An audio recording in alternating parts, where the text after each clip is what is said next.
दोस्तों, मध्य प्रदेश में बीजेपी ने चुनाव प्रचंड बहुमत के साथ जीत तो लिया, लेकिन एक इंसान था जो पूरी तरह से खुद को हारा हुआ महसूस कर रहा था। मध्य प्रदेश के मुख्यमंत्री, या माफ कीजिएगा, मध्य प्रदेश के पूर्व मुख्यमंत्री शिवराज सिंह चौहान भले ही चुनाव हार गए हों, लेकिन हिम्मत नहीं हारी है उन्होंने। और इस कदर वो जोश में है कि वो जोश ऐसा लगता है कि उनके बेटे में ट्रांसफर हो गया है। दोस्तों, मध्य प्रदेश में जब भी चुनाव होते रहे तो शिवराज सिंह चौहान कभी अपने बेटे, कभी अपनी पत्नी के साथ चुनाव प्रचार करते रहे। इसीलिए आज अपने पिता के साथ अन्याय होता देख शिवराज सिंह चौहान के बेटे ने अपनी पार्टी के खिलाफ कुछ ऐसा बोल दिया जो उनकी पार्टी वालों को सुनने में अच्छा नहीं लगेगा। उन्होंने क्या बोला ये तो मैं आगे आपको सुनाऊंगी, लेकिन पहले जरा चेहरा देखिए।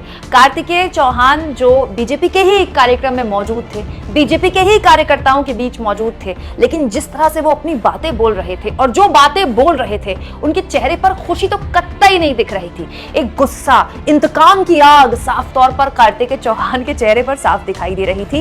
और यहां पर कार्तिकेय ने बकायदा ये कह दिया कि वो नेता नहीं है, लेकिन अगर जनता के लिए, लोगों के लिए उन्हें अपनी पार्टी से, बीजेपी से लड़ना पड़ जाए तो वो लड़ने को भी तैयार है। दोस्तों, कार्तिकेय चौहान ने अपनी पार्टी के कार्यक्रम में पहुंचकर माइक लिया और खुद को नेता ना बताते हुए फुल नेतागिरी झाड़ी और कहा, मैं नेता नहीं हूँ, मेरा राजनीति में आने का कोई मन नहीं। पापा नहीं, मैं आपसे वोट मांगने आया था। आपसे किए हुए वादे पूरे करने के लिए अगर मुझे सरकार से भी लड़ना पड़े तो उसके लिए भी कार्तिकेय पीछे नहीं हटेगा। हालांकि इसकी नौबत नहीं आएगी, सरकार अपनी है, सभी वादे पूरे होंगे। दोस्तों, याद कीजिए, अभी शिवराज सिंह चौहान ने कुछ दिन पहले मैंने आपको वीडियो दिखाई थी जिसमें कहा था कि जब वो मुख्यमंत्री थे तो लोग उनके आगे पीछे घूमते थे और अब पोस्टरों से चेहरा ऐसे गायब हो गया जैसे गधे के सर से सींग गायब हो गए। इसके अलावा जब एमपी में उनकी पार्टी ने प्रचंड जीत के बावजूद उनकी मेहनत को दरकिनार किया था और किसी और को सीएम बनाने का फैसला कर लिया गया था, तब भारी मन से शिवराज सिंह चौहान ने यह भी कहा था कि अगर दिल्ली जाकर अपने लिए कुछ मांगना पड़े तो उससे बेहतर है मैं मरना पसंद करूंगा। इसी को आगे बढ़ाते हुए, अपनी पिता की मेहनत को लोगों को एक बार फिर से याद दिलाते हुए कार्तिकेय चौहान ने कहा, आपके भैया शिवराज ने इस चुनाव में इतनी मेहनत की जो किसी के लिए भी संभव नहीं। आपको गर्व होना चाहिए, हमारे बीच के व्यक्ति ने 20 साल की सरकार के बाद फिर से सरकार बनाई।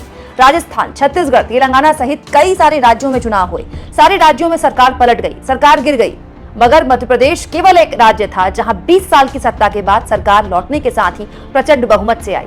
दोस्तों, ऐसा लगता है कि अपने पिता का लंबा राजनीतिक अनुभव देखकर कार्तिकेय अच्छी खासी राजनीति सीख गए। देखिए ना, बीजेपी की तारीफ करते करते कैसे बड़े करीने से अपने पिता की तारीफ कर गए। कार्तिकेय कहते हैं कि जब पिछली बार मध्य प्रदेश में चुनाव हुए थे तो उनकी सरकार नहीं बन पाई थी। सब जानते हैं, कांग्रेस की सरकार बनी थी, कमलनाथ मुख्यमंत्री बने थे, लेकिन उसके बाद पार्टी ने जब सरकार गिरी तो मेरे पापा को, यानी कि शिवराज सिंह चौहान को मुख्यमंत्री बनाया। और उस वक्त उनके मन में एक टीस थी कि हम जीत नहीं पाए, तब पार्टी ने उनको मौका दिया और बाद में शिवराज सिंह चौहान ने जीत दिलाकर पार्टी को एक तरह से जो फेवर था वो रिटर्न कर दिया। फेवर शब्द इस्तेमाल नहीं किया था उन्होंने, लेकिन उनके बोलने का मतलब ये था कि पार्टी ने उन्हें 2018 की हार के बाद सीएम बनाया, तो उन्होंने बदले में पार्टी को 2023 में बड़ी जीत दिलाकर एक तरह से वापस एक तोहफा दे दिया अपनी पार्टी को। दोस्तों, पहले शिवराज सिंह चौहान घायल शेर की तरह लगातार दहाड़ रहे थे और अब उनके बेटे लगातार जिस तरह की बातें कर रहे हैं, क्या आपको लगता है 2024 के चुनाव में मध्य प्रदेश में बीजेपी के लिए मुश्किल पैदा कर सकता है खुद